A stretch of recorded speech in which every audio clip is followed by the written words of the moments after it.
থাকবেই। আসসালামু আলাইকুম, আশা করি ভাইয়া পুরো সবাই ভালো আছেন। আলহামদুলিল্লাহ আচ্ছা দিতেছি, আমরাও সবাই ভালো আছি। তো আজকে হচ্ছে আমাদের এখানে প্রথম রোজা পালন করলাম আমরা সবাই। এইটা নাও। তো আজকে একটা রোজা, প্রথম রোজা গেল গা। তো আলহামদুলিল্লাহ একটুকু কষ্ট হয় না, হয়তো চোখ মুখ দেখলেই বোঝা যায় যে রোজা ছিলাম, কিন্তু হাজার হাজার শুকরিয়া করে আল্লাহর দরবারে সেই হিসেবে একটুকু কষ্ট হয় না। এখন হচ্ছে সন্ধ্যাবেলা, তো মাগরিবের আজানের এখনো আধা ঘন্টা বাকি আছে। আমি অল্প করে একটু পেঁয়াজু পুরি না বেগুনি আর আলু এগুলো নিয়ে আসছি, দুইটা দুইটা করে। আমি হচ্ছে আর আমার শাশুড়ি মাই দুজন, সাফওয়ান তো আর খাইতে পারবে না। নয়পলি রেখে দাও তোমার কাছে, আম্মু আসতেছি, ফালাই দিছে। তো আমার রান্না বান্না শেষ হয়ে গেছে, আমি পুরো ঘর ধরে পরিষ্কার করলাম, বিছানাগুলো ঝাড়লাম, সাফওয়ান খাইতে নেছে। বিসমিল্লাহ। আর হচ্ছে কোনো কাজই বাকি নেই, সব কিছু গুছানো শেষ হয়ে গেছে। গাছের গোড়ায় পানি দিলাম, এই যে বিছানাগুলো একদমই গোছানো আছে, ময়লা ছোলা কিছু নাই। আমাদের দূরের এক মসজিদে কোরআন তেলাওয়াত হইতেছে, অনেক সুন্দর মাশাআল্লাহ। আর এই যে মরিচ গাছ দেখা যায়, আর 2-4-5 দিন গেলে পরে মুড়ি ভর্তার সাথে মরিচ খাওয়া যাবে ইনশাল্লাহ, যদি ভাগ্যে থাকে। হ্যাঁ, তো আমার রান্না বান্না শেষ হয়ে গেছে। আমো সব নষ্ট করো না, দাদি খাবে। হ্যাঁ, ওই যে একটা কামড় দিয়ে, দুইটা কামড় দিয়ে রেখে দিছো, সব নষ্ট করো না আম্মু। ও হচ্ছে গিয়ে এখন মাগরিবের টাইম, ঘুমানোর জন্য পাগল হয়ে গেছে। হ্যাঁ, এখন যদি ঘুম পাড়ায় ওরে, তাইলে ও রাতে ঘুমাবে না, তখন আমার তারাবি পড়তে কষ্ট হয়ে যাবে। আর আমরা শাশুড়ি বউ এখানে বসে নামাজ পড়ি এই খাটে, সাফওয়ানরে একদমই উঠানো হয় না। যদি উঠে যখনও পরিষ্কার করা থাকে একদম, তখন আবার দেখা যায় প্রস্রাব করার আগে ওরে নিচে নামাইয়ে দিই। এখানে এক বালতি পানি এনে রেখে দিছি, আমার শাশুড়ি কলেজে উজু করতে পারে না এই জন্য। আর আমার রান্না বান্না শেষ হয়ে গেছে, এখানে একটু যে টাকি মাছ ভুনা করে রেখে দিছি। জি আম্মু, জি আসতেছি। এখানে হচ্ছে একটু বুট ভাইজা রাখছি, আর মানুষ আমরা দুজন, এই জন্য খুব কমাই করি। আর এখানে ভাত রান্না করছি, এই যে এটুকুই। আর কি করলাম, ও এখানে আবার কালকের একটু তরকারি আছে, যে বাইং মাছ ভুনা করছিলাম। কেউ এটারে বাইন মাছও বলে, আমরা বলি বাইং মাছ সাধারণত। এখানে আমি একটু লাউ সুন্দরভাবে কুচিয়ে মচমচে করে ভাজি করে নিছি, ব্যাস এটুকুই। কালকে আমরা যা রান্না করছি আজকে অনেকগুলো ফালাই দিতে হয়েছে, কারণ এমনি নগদ করে রান্না করি সেটাই খাওয়া হয় না, তারপরে যদি বাসি হয় তারপরে তো আরও খাওয়া হবে না, তো এই জন্য আর করা হয় না। তো আমি রমজান আসবে সেজন্য আমি গেল কালকে যে সুন্দরভাবে ফ্রিজে পানি রেখে দিছি, যাতে ইফতারের আগে বের করা যায়। আর আমার শাশুড়ির জন্য আমি 1 গ্লাস মানে 1 মগ শরবত ভিজায় রাখছিলাম। আমি হচ্ছে যখন ঢাকায় ছিলাম তখনও আমি হাজার পদের ভিতরে জিলাপি, খেজুর, কলা অনেক কিছুই থাকতো, অনেক রকমের ফল থাকতো, শরবত, তরমুজ অনেক কিছুই থাকতো, আপনারা তো দেখছিলেন। সেই হিসেবে আমি ইফতারির পরে শুধুমাত্র 1 গ্লাস ঠান্ডা পানি খাওয়ার পরেই ভাত খাইতাম। তো এখানে বসে তো আর ওই ফল পাওয়াই যায় না। আমি অনেক খুঁজছি যে আমার শাশুড়ি বুড়া মানুষ, এই বছর আছে, আগামী বছর হয়তো নাও থাকতে পারে, তার একটা জিনিস, ভালো জিনিসটা খাওয়ানোর জন্য আমি চেষ্টা করতেছি। নাও। হ্যাঁ, কিন্তু গ্রাম তো এই জন্য মিলানো যায় না, অনেক খুঁজছি আমি ফল, যেমন খেজুর, তারপরে একটু জিলাপি, এই সমস্ত খুঁজছিলাম, কলা টলা। বুড়া মানুষ তো এই সমস্ত জিনিস ভালো লাগবে না, কিন্তু আমি কি করব, গ্রামে তো পাওয়া যায় না। এখন দেখি আবার আগামীকালকে যদি কেউ বরিশাল যায় তাহলে আনতে দিব, আর যদি না যায় তাহলে আমার নিজেরই যাইতে হবে, কি করার আছে আর। আচ্ছা, তো আমরা এগুলো ইফতারির জন্য গুছাই, আপনাদের সাথে আবার পরে কথা বলবো ইনশাল্লাহ। খাবারগুলো সব ঢাইকে রাখতে হবে।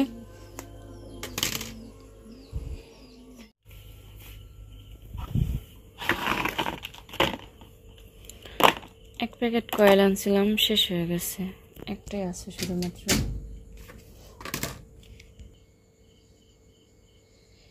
আসলে ঘরে এত পরিমাণে মশা পড়ে যা বলার মতো না। তো এই কয়েলটা জ্বালাই দিলে পরে কি হয় যে একদম পোকা টোকা যত থাকে সব ময়রা, ড্রেসিং টেবিল, ওয়ার্ড্রোব, এই টেবিল, পড়ার টেবিলগুলো সব মানে একদম ভরে যায়। মাটিতে রেখে দিলাম, ফ্যান সাইডে দিছি, সাফওয়ান ঘুমাইতেছে, আবার ফ্যানের বাতাসে খুব তাড়াতাড়ি জ্বলে যাবো গা। এই যে এত বেশিটা সুন্দর করে শোয়াইতে পারিনি, বিছানা গুছাই নি, আমি এমনি ঘুমাই গেছে, ওই অবস্থায় রেখে দিচ্ছি, নাড়াচাড়া দিলে আবার উঠে যাবে এই জন্য। তা আমি এখন উজু করতে যাব। এখানে মশা উঠতেছে কীভাবে, মার বিছানা ঝাড়া দিতে হবে। মা হচ্ছে গিয়ে নামাজ শুরু করে দিছে, আর আমি কিছু থালা বাসন বেরোচ্ছে, এগুলো নিয়ে একদম কলের পাড়ে চলে যাই। কলের পাড়ে থেকে উজু করে আসুন, থাল বাসন কটা ধুয়ে আনো, তাহলে দেখা যায় একটু ঘরটা হালকা হবে।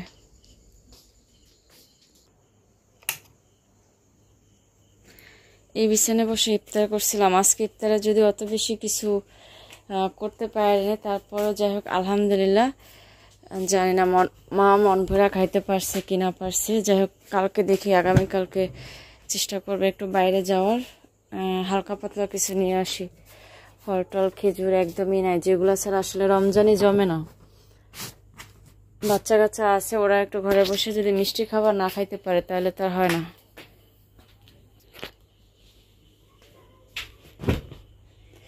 মারে বিছানাটা বসাই দিলাম, নামাজ পড়ে ভাত খেয়ে শুয়ে পড়বো। আমি ধীরে ধীরে নামাজ খান পড়ে ফেলাবো, যে ওয়াক্ত নামাজ তারাবি নামাজ একটু সময় তো লাগবেই, তো বেশি তো তাড়াহুড়া করা যাবে না।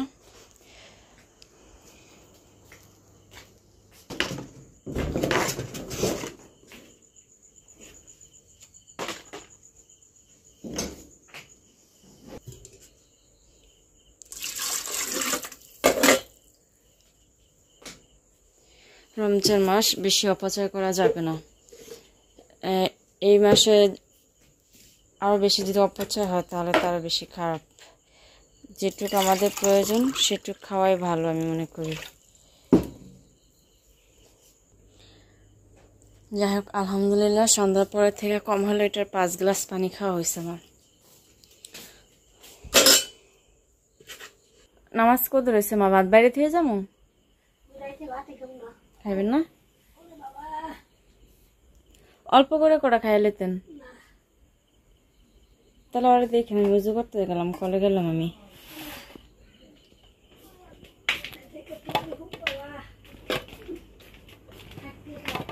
মার শরীরটা ভালো না, সে উঠতে বসতে অনেক কষ্ট হয়েছে।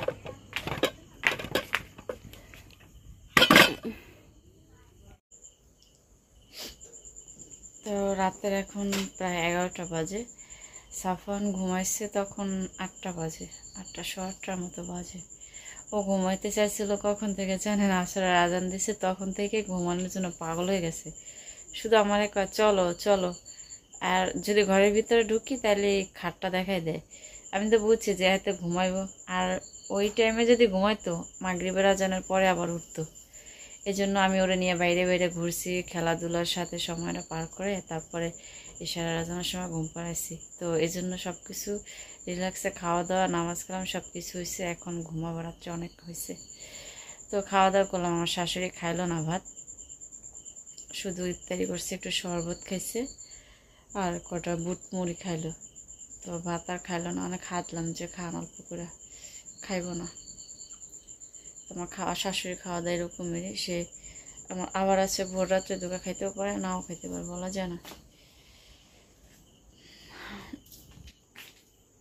যে ঘুমাই গেছে গা, কয়েল জ্বালাই দিছি, আর অত বেশি মশা এখন আর লাগবে না যেহেতু কয়েল জ্বালাই দিছি। কয়েল জ্বলতেছে, আর ওই যে লইরে সুইরে শুইতে আছে বাবাই, দেখেন না কি অবস্থা। সে তো মাশাআল্লাহ অনেক চঞ্চল আছে। আমাকে লাবণী আয়েশার মা কইতে আছে আমার সেজে জালে, সাফন ক ময়লা, সরি ময়না ও কায় বয়লা, সেটা নিয়ে সন্ধ্যার পরে অনেক হাসাহাসি করছে। ওর আব্বুর সাথে ফোনে কথা বলতেছে, এখন ওর আব্বুরে মানে এমনভাবে কথা কইতেছে যেন অসুস্থ, মানে কয়ে কয়ে বুড়া মানুষের মতো কইতেছে। আমি কে এত রং রং করা স্কিল লিগে, তো আবার মানে খটখট করে হাসা দেয়, অনেক দুষ্টামি করে এসে মাশাআল্লাহ। আচ্ছা, তো আবার ভোর রাত্রে কথা কম নেই, আমার শাশুড়ি তো ঘুমিয়ে গেছে না খাই, আমি কটা খাইলাম আলহামদুলিল্লাহ। তো সবাই ভালো থাকবেন, ততক্ষণ আবার ভোর রাত্রে কথা বলবো ইনশাল্লাহ। মা মা ওঠেন, 4টে বাজে।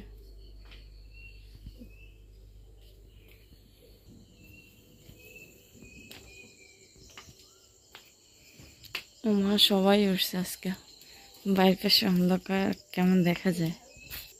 লাবণী খাওয়া দাওয়া হয়েছে? ভালো ডাক দিলা না যে কইলা না ডাক দিতে দিলা না তোর ভাই ও 5-10 মিনিট চলো তাতে কি হয়েছে নুপুরের আবার চালাপ পাইছো হুম যে ঘরে লাইট জ্বলতেছে মেহেদিরা উঠছিলা মেহেদি মেহেদি মুক্তা কিছু কয় না মা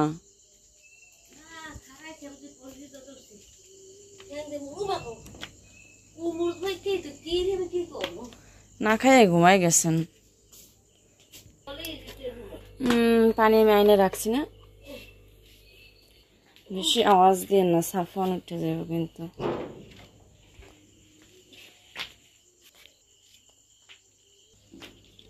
দাঁত মাজবেন না মানে ছাই আছে আনতে কিন্তু সব হালা দিয়ে না পড়ছে মগলই আন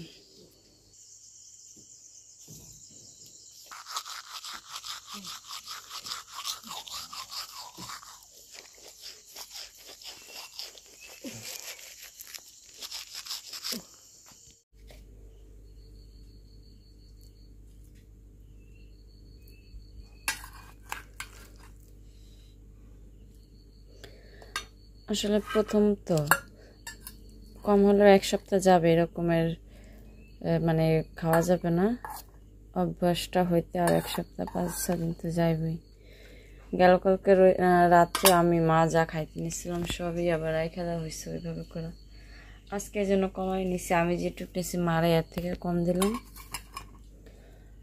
তো এখনো সময় আছে অনেকটা বাকি আছে মানে 40 মিনিটের মতো বাকি আছে 40-45 মিনিট তো আমি ভাত তরকারি দিয়ে এমনি করে গুছিয়ে রেখে দিই পরে খামনে আগে আমি নামাজটুক পড়ে নিই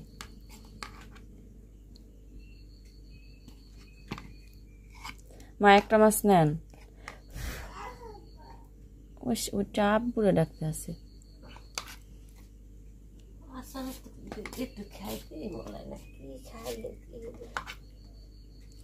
এটা দেই রান্নাম তো অনেক সুন্দর করে মশমশা করে ভাজলাম তারপর যদি ভালো না লাগে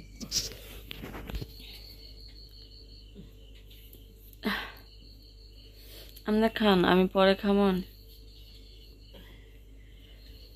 যদিও খাইতে মনেই চায় না তারপর উঠলাম এক মুঠ খাইলেও খাইতে হইব সারাদিন আবার লেদা বাচ্চা আছে একটা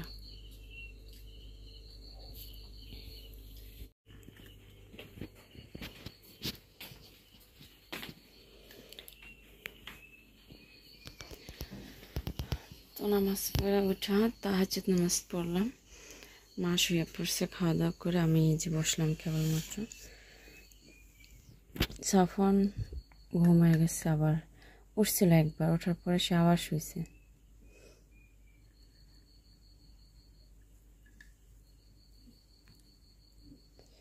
একদম অনেক কাঁচামরিচ শুকনো মরিচ দিয়ে ঝাল ঝাল করে রান্না করছিলাম যাতে একটু ভালো লাগে এদিকে তো লাউ ভাজিটা একদমই মিষ্টি লাগে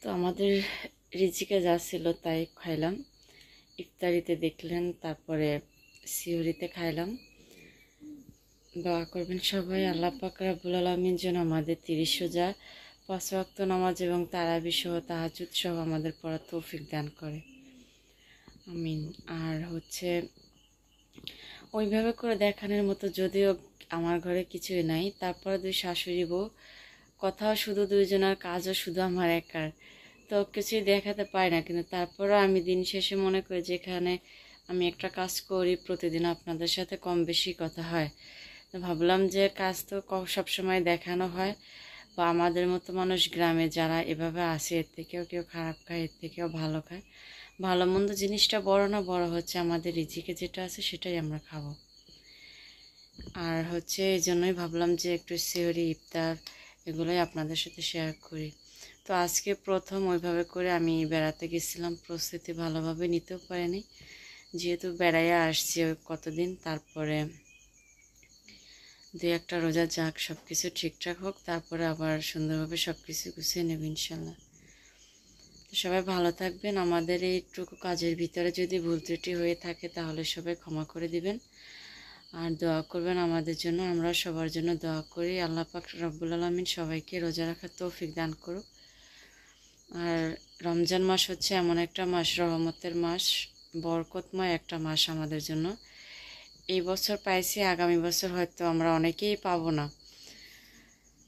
আবার অনেকে শুরু করবে ইনশাল্লাহ। তো দেখা যায় যে সবার জন্য যদি সবাই দোয়া করি, আল্লাহ কার দোয়া কোন সময় কবুল করে আমরা কেউ জানি না, বলতে পারি না, তাহলে দেখা যায় আমাদের সবার জন্যই ভালো।